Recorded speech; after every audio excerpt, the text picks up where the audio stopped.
నాకంటే 99.9% పీపుల్ తగ్గిపోద్దులే అబ్బా పర్లేదులే అనుకుని అడ్జస్ట్ అయ్యే వాళ్ళు ఉంటారు.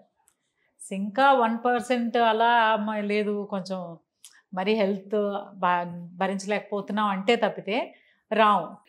ఇప్పుడు సెల్ఫ్ హీలింగ్ అన్నది వారం 10 రోజులు అయిపోతుంది. దాని తర్వాత అది మనల్ని బాధ పెడుతుంటేనే జాగ్రత్తగా ఉండాలి. సో కొన్నిసార్లు ఏముందంటే మనం అనుకుంటాము, ఏదో వెళ్తాము, చూస్తాము, డాక్టర్ని చూస్తాము, ఏదో చేస్తారు, ఏదో మందులు పడతారు, చేస్తాము, అలా అలా అలా అలా. మీరు అడిగిన క్వశ్చన్ ఏంటంటే ఫైనల్గా ప్రాబ్లం వచ్చింది, అక్కడ కూడాను పెద్ద పెద్ద ఆపరేషన్కి వెళ్ళాల్సిన అవసరం లేదు.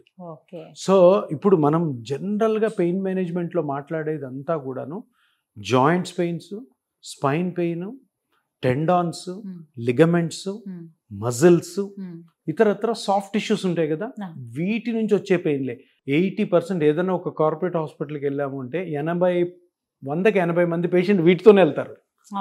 పాయింట్ ఏంటంటే అక్కడ ఒక కార్పొరేట్ హాస్పిటల్లో, ఒక పెద్ద కార్పొరేట్ హాస్పిటల్లో ఒక రోజుకి 1000 మంది పేషెంట్లు లోపలికి వెళ్ళారంటే 900 మందికి జబ్బు ఉండదు.